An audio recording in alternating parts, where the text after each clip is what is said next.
I want to start by asking you to take a look around you. Who's here today? What have they been through in the past 4 years? Where are they at now?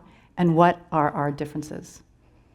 Organizations are working tirelessly around the world to create process to ensure guaranteed outcomes and ensure success. But what are we doing on the realm of one-on-one? We seem to be facing more conflicts, more concerns, and having fewer open conversations. So what can we do? Today, you are going to hear about turning our differences into successes and turning conflict to opportunity. We are going to work together to work through that process.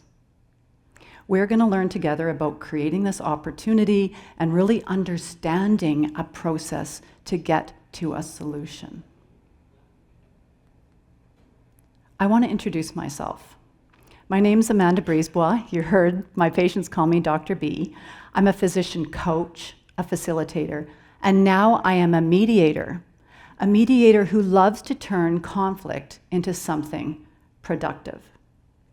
What did it take for me to get to this point where I embrace working with behaviors that seem so destructive? I haven't always been this way. I now see that there's something underlying that behavior that needs to be told.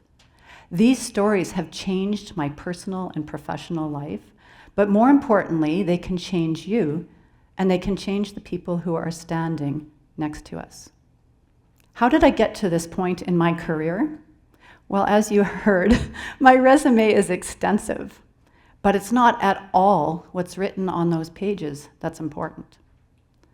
It's feeling lost in my career, feeling alone, a failure, and really not being sure how to find my way. I now recognize that it's the things that were not working that were the most important. Basically, the personal and professional disasters. I'm not alone in facing these curves in the maze of life. I'm a physician, but I'm also somebody who has had multiple chronic health problems in her life. One of the most difficult has been the chronic illness, multiple sclerosis. And I have tried very hard in my life and my career to avoid addressing this issue. I felt that this would be negative for me in my life. I didn't want to share it with people. And instead of addressing the issue, I started taking fewer shifts. Many people these days are calling it quiet quitting. After 14 years of being a general internist, I completely trained for a new specialty without having the important conversations that I now feel really would have made a significant difference in my life. I now recognize that getting off of one path will not get you out of this maze of life. What I recognize now is it's the maze that is so exciting. It's just how we manage it that's important.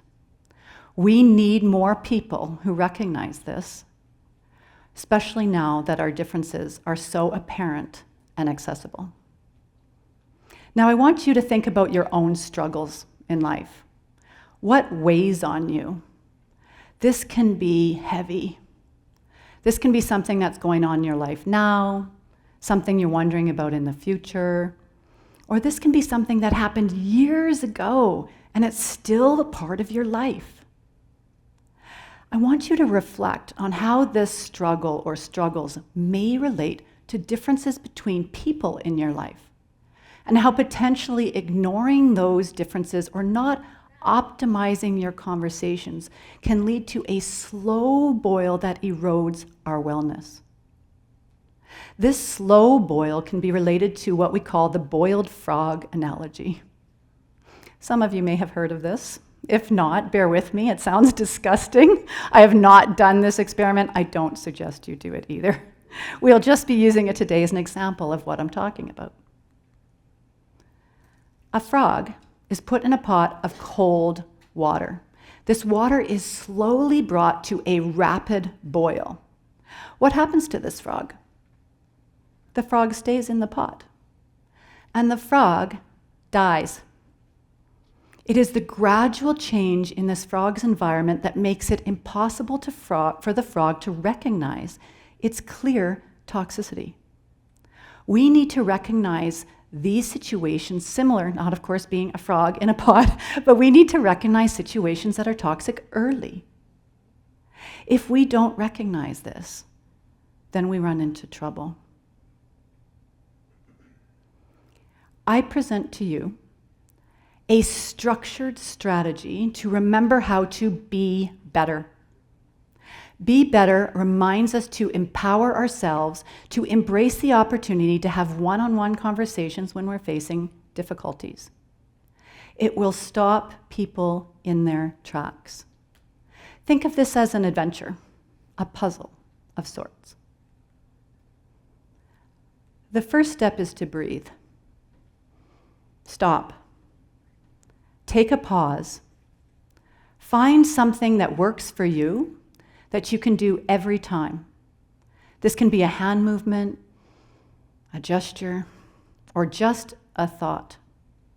It is amazing how it will stop the conversation and turn the conversation around. Silence is golden. B is for believe. Believe positive intent. You need to recognize boundaries. If you feel at risk, absolutely leave the situation. However, most people are not there trying to harm you. Without recognizing this step, unnecessary roadblocks and barriers will get in your way. E is for examine emotions. Most of us, when we're in a difficult situation, we create this vortex in our brains.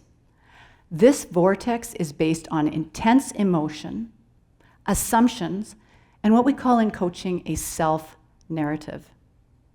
This self-narrative is only one perspective, our own.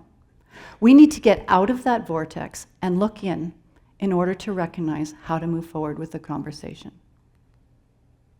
T is for timing. Now is not always the right time to have a conversation. It's critical to recognize this step, and if it's not the right time, have a simple sentence in your back pocket that you can use every time that works. Something like, I'm worried that I cannot hear you well. What would it look like to have this conversation another day? This should be all that it takes. If not, repeat it as needed. T is to think about the person in front of you. What has that person been through? What are they experiencing? What are their goals? Be curious. This will get you out of the vortex of assumptions, take the focus off of you, and put it onto their perspectives. The iceberg model has been used in many, many different areas, including conflict resolution. It tells us that the tip of the iceberg is only the behavior that you see, but underneath that behavior is something massive that needs to be explored. Get to the point where you're curious about putting those pieces together. The next step can feel awkward for many people because we don't necessarily do this all the time. E is for engage. Engage in what, how, and tell me about questions. These questions cannot be answered with a simple yes or no. These questions are designed to find the gold nugget of understanding that is in every situation. What is happening? How are you feeling? Tell me about that. Instead of asking one of these questions, ask 3 questions. Ask 4 questions. And really listen to the answer. You might not end up with a solution that day, but you will be left in a good position to have a conversation another day. At the end, once you've left the conversation, reflect and regroup. It takes time to get through situations. It is very important, now that you've left, that you sit down and you think, what are the issues? What matters to me? And what matters to those people around me? Our situations are real, they're complex, and they're not solved overnight. Taking time to do this planning and structure is what will get you the high-level outcomes after your initial one-on-one conversation that has gone so well. Remember this: be better so that you can turn your differences into success and create opportunities from conflict. Breathe. Believe positive intent while recognizing boundaries.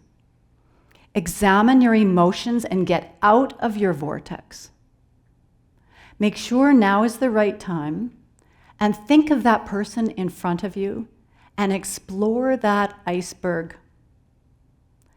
Engage in what, how, and tell me about questions until you can start to solve that puzzle. And after you've left, reflect and regroup. Think about the issues, what matters to you, and this is what will get you the high-level outcomes that you want to see. Get to the point where you're excited about the adventure and solving the puzzle. Look around you now. What would you do if you had a difference with somebody in this room now? What if we all embraced even a piece of this topic to do something different tomorrow? Imagine the connections we could form, imagine the people that we might meet, and imagine what the world could look like. Thank you, and blessings on your adventure.